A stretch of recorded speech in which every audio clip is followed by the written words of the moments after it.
Thank you for staying with us. President Bola Tinubu has approved the procurement of additional military equipment and ordered the immediate implementation of new security strategies to combat the recent surge in terrorism, particularly in northern regions.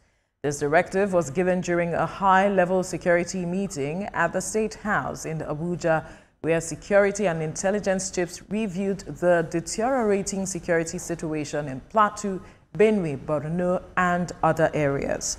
According to Chief of Defense Staff General Christopher Musa, President Tinubu expressed deep concern over the resurgence of violence, attributing it largely to transnational terrorist pressure in the Sahel region. Joining us in the studio for this conversation is security consultant Darlington Umoru. Good morning. It's good to have you join us. Yes, my pleasure once again being in your midst. You were here last week, I think, to come and talk about matters bordering on security issues. And here we are again. I might be here next week again. Talking about these issues, especially the concerns of the president, where he's talking about transnational border issues being part of what is fueling the resurgence of terrorist activities. And he's saying we need to address it. I recall that at some point we had the multinational joint task force that were meant to address these issues in the Sahel. But here we are. I'm wondering, what do you think went wrong in terms of, were there gaps? And are there gaps that is making these people take advantage of their effort so far? The Northeast in particular has been boiling for some time now, particularly since December. And the good thing is that Mr. President has been able to identify the flashpoints. And so he's looking at the transnational terrorist areas. He's also mentioned the Sahel, particularly. That is to say, from intelligence, it's been briefed, particularly when it has to do with the inflow of insurgents and small arms and light weapons, obviously. But first, let's understand, when we talk about the Sahel, what countries are we referring to? Nigeria, in particular, shares borders with just 4 countries. Niger, Chad, and the others. Niger, Chad, Republic of Benin, and Cameroon. Yeah. Now, of these 4, we have 3 countries in this as part of the Sahel: Cameroon, Niger, and Chad. Now, let's not talk about Burkina Faso, Mali, and the rest of them. Nigeria is also a Sahel country. Now, let's break it down again. I want to do a little bit of academic work so that we understand it properly. All right. Which are the Sahel states we have in Nigeria? There are 7. We have part of the Northwest and part of the Northeast. In the Northwest, we have down from Sokoto, Zamfara, Katsina, and then travel down to Kano. Those 4 states are part of the Sahel states in Nigeria, which meant that they share borders with the Sahel countries.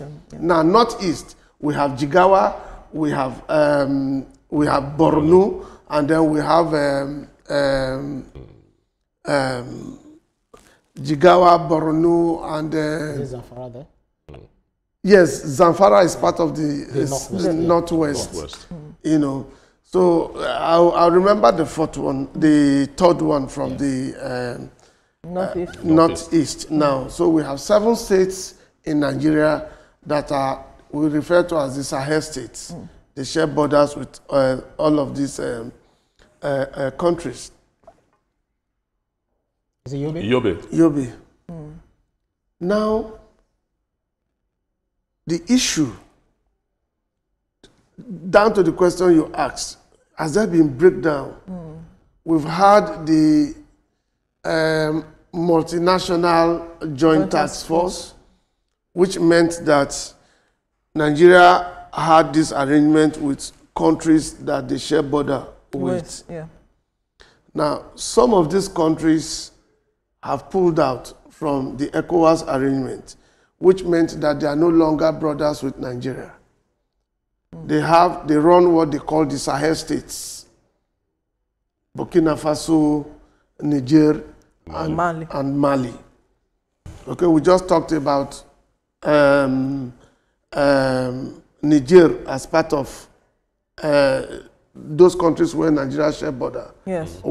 Yeah. Now, if Niger has pulled out from the original arrangement as instituted by ECOWAS, and then they have collapsed the bilateral arrangement that brought them together with other countries by ECOWAS, it meant that there's a gap. There will be a gap now. And some of these Sahel states have said that the ECOWAS free movement policy that existed will no longer bind them. Yes. Which meant that a lot of issues will come up. Now they are straining ties and then agreements as brought together by ECOWAS. Now, Mr. President is worried. He's not just worried. He's also trying to look at how, beyond what we are having in those places, that multinational task force has broken down.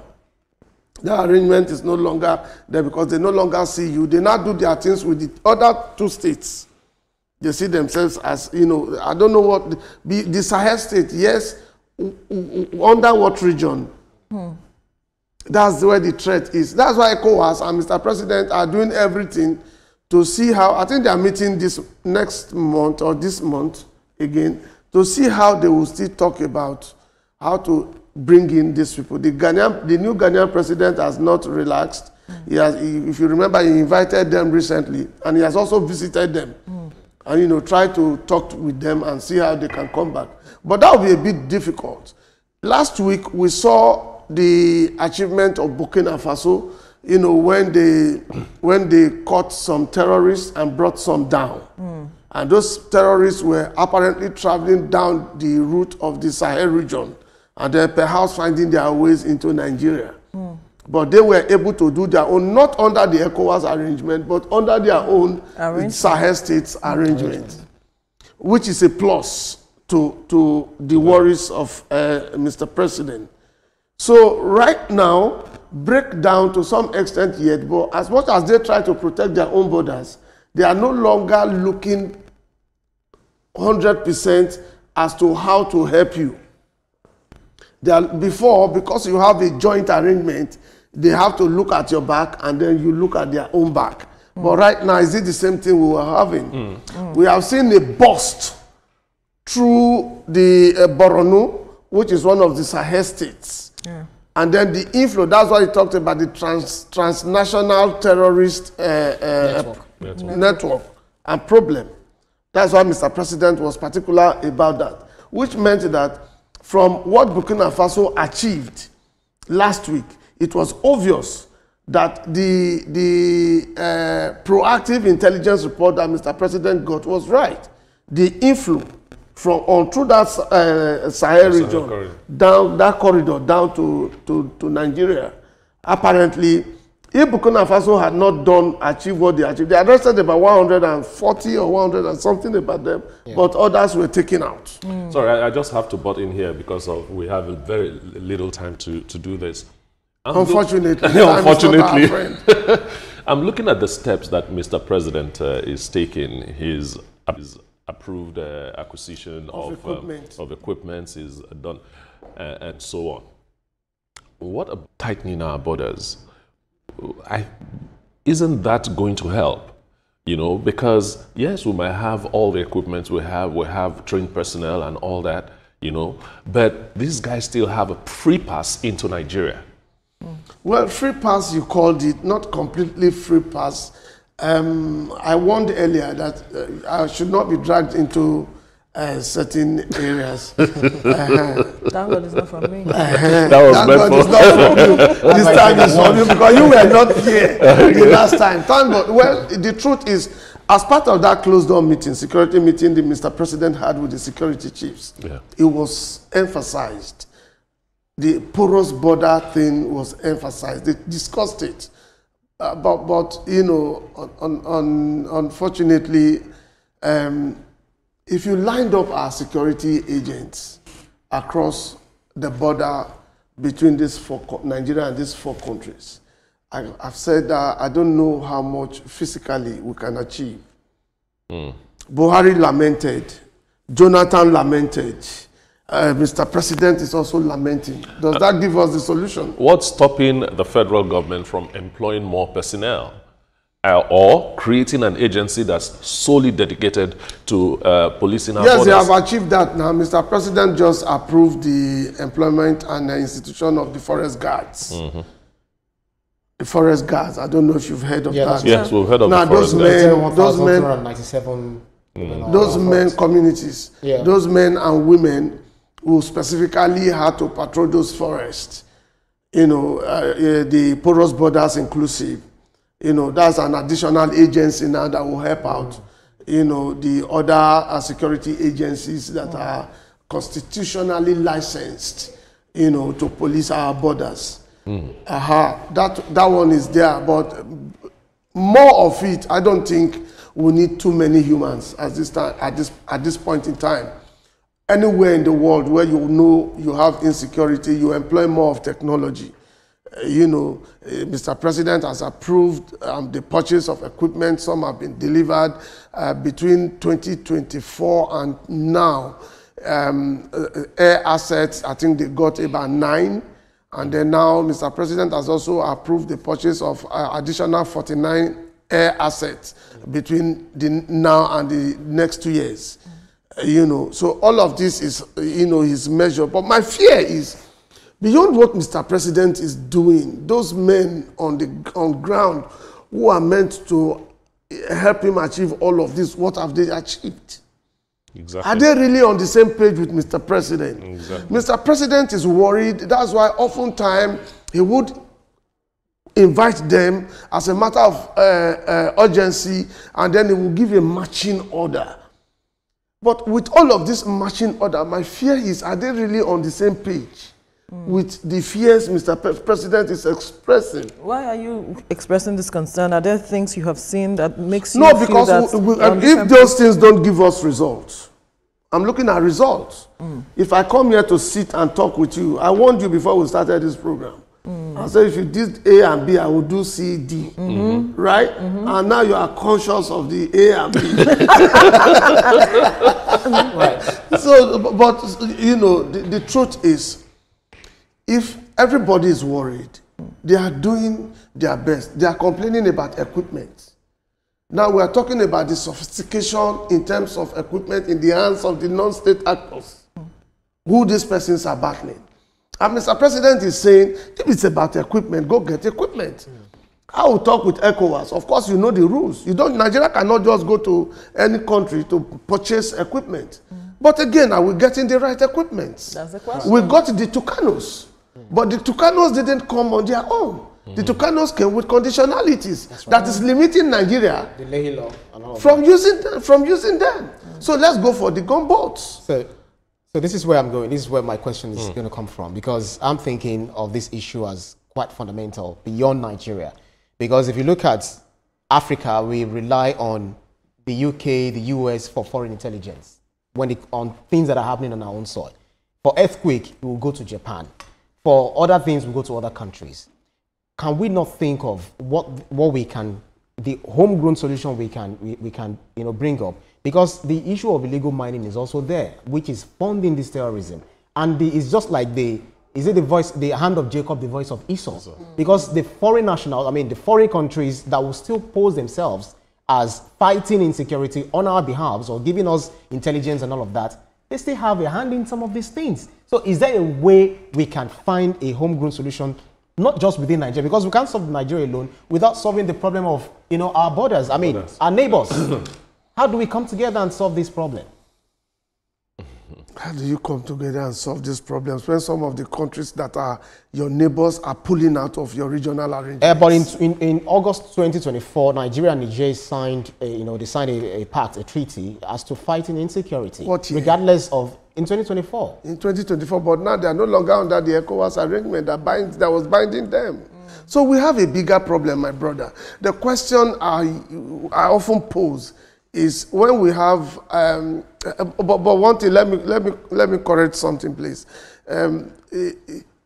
when we generalize to say some of these foreign countries have a hand in what we are doing, yes, that's a fact. But we've not been able to pinpoint any one of them. Okay, so none of them. So we say allegedly. Yes. So none of them really has. Nigeria has not really taken any one of them to court, and then the court declared that yes, this country was actually a part of the perpetration of what we're suffering. But we see Niger, Burkina Faso pointing accusing fingers at France. It's not about pointing at, because those were their colonial masters. Have you been able to point accusing finger directly at your colonial master? Okay, so the British also is one of the problems we are facing in Africa in terms of the separation, in terms of creation of borders, creation of different states. I mean, borders. History now. So that is the fundamental problem. So there is, if we don't solve that problem, there's no way you can solve the problem of borders anymore. How do you solve it? Are you going back now to say Nigeria and Niger, we don't want border, let's flow as one country? It's not possible. There's nowhere in the world where you don't have borders that will separate. What separate? Border is about your geography. Yeah. Your country is about your geography, the beginning and the end of your land space. So if you go beyond your land space, then you are trespassing. So can't we have United States of Africa, for instance? Well, they are talking about the continent, the United States of Africa, but Africa cannot agree. You cannot have that in Africa because the colonial masters, like you have rightly stated, have created a lot of problems for you. We have different colonial masters who invaded Africa at a point in time. The scrabble for Africa, if you remember all of that. Absolutely. So how would you now go back to mend that? That is a problem that will live with you forever. Now, if you want to talk about a united Africa, then you have to pull out the hand of Jacob. You have to pull out Esau. You have to pull out Adam. And then how do you achieve all of that? A young man just emerged from Burkina Faso and has become the talk of the world. History will not forget his comment. The Pope has even responded. He wrote to the new Pope. He came out from a country where we had another young man who tried to do what he's doing now, a Sankara. And all of this exists. What would we had another man that came out of Libya that was looking at how Africa can be one. Go to Libya at a point in Gaddafi, God bless you, Gaddafi. At a point in time, when you go to school, you go to free education. You graduate, you got a house and a car. You got married, you got a house, you got a car. You got a job. But he was killed. But today, what has happened to Libya? He was killed by the US government under Obama. And he said he regretted doing that. That was after he left office. So it still leaves us with the issue, the big question of I wish we had 2 hours to discuss to discuss this thing. How do we address our issues? How do we address the issue of proliferation of small arms, the Sahel corridor, the terrorists that are coming ECOWAS to as a regional head is weak. They do not even allow the individual countries to exhibit their strength. They have policies that limit you to fight terror, to get equipment and all of that. How much support is ECOWAS giving to the countries, our member countries? For you to purchase equipment, you must go through ECOWAS as an ECOWAS member. And they must issue you with a certificate. Certificate of exemption. And it's that certificate you will go to the factory with before the factory can sell to you. America will rubbish you as Nigeria when it comes to buying equipment. So why do we need them? Because you cannot produce. You are handicapped in terms of producing equipment. But we see local manufacturers. We have DICOM. What has DICOM been able to achieve over time? Have we been able to harness all of the blacksmiths, the local manufacturers? Yes. All of the blacksmiths that we often arrest for producing weapons illegally. Have we been able to harness them, bring them together, give them proper training, and then turn them into producers, and then make us even sellers of and we use it within our own, and then earn money. But we do not do all of that. We do not. A certain small country in Africa now is producing telephones. But Nigeria, we are a dumping ground in everything. They dump small arms and light weapons here, they dump terrorists here, and then we continue to praise some of these people who credit them. We say these are transnational issues. Headers, we say they are transnational terrorists. Jesus. Look at the passion at which you're talking about this thing. Maybe that's the passion, the same thinking, the same passion that Traore and the other two countries had Traore shook the world for pulling out of ECOWAS. So should Nigeria pull out? Can't we? They didn't just pull out of ECOWAS.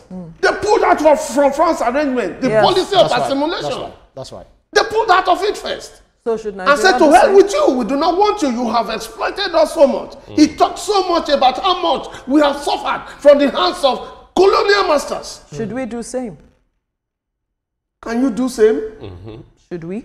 Can you? Should we? Before we go to can, should we? And I think the question she's asking is that is not that, because if you look at we are looking at our problems. It's not a legitimate Madam, government. with democracy, you cannot do that, because the political arrangement you have cannot allow you get to the level that those ones got to. But we can't go the way of the military government any longer. No, that one is absolutely because of out the of limitations you rightly pointed out that it's hindering us from getting the things we need and the if help Nigeria pulls out of ECOWAS will collapse. We are cheering ECOWAS. If Nigeria pulls out of ECOWAS will collapse. So, now, ECOWAS over time, we have come to the aid of ECOWAS. But has ECOWAS come to the aid of Nigeria at this point in time when Nigeria is boiling? So, as chair, the president perhaps should look into some of these issues that you have I'm raised. sure he's listening and watching us. Right, to addressing it, because we have I'm challenges. sure he's seeing it and he's hearing it, and we'll ask some persons to examine what we have just said. Okay, we set out to discuss the security issues in Nigeria, but it is snowballing, and now we are looking. We are still with them. I know. We are looking at ECOWAS policies as it affects Nigeria negatively as far as security is concerned. So, would you advise Mr. President and say, as chairman of ECOWAS, sit down with your team and rejig some of those policies? Oh, definitely. And I think they've been doing that. The ECOWAS has various committees. And I think the last time I was here, second to the last time I was here, we talked about where all the chiefs of the military chiefs assembled in Nigeria, where they were talking about what's that first name? Where they were talking about how to rejig it and how to make use of it. Well, are they using it to your own advantage? Big question. Anyway. Are they using it to? Are they going to employ it to come and use it here to help you fight terrorism? Terrorism is increasing in Nigeria. The country alone is worried. We are pumping in resources, but take this to another country that is a member of ECOWAS. You see Nigerian men and equipment. Nigeria pushing men and equipment to that same country to help them. So who is helping us? Then we are not strategically using our position to get what we need. You are just one man, even though you are the bigger funder of ECOWAS. It's not unfortunate. My own time never day up. Security consultant Darlington Umoru, thank you so much for your time on the program. It's a pleasure being here and fun. Thank you. We're still ahead on TVC Breakfast. We will examine the recent surge in bandit attacks in northern states.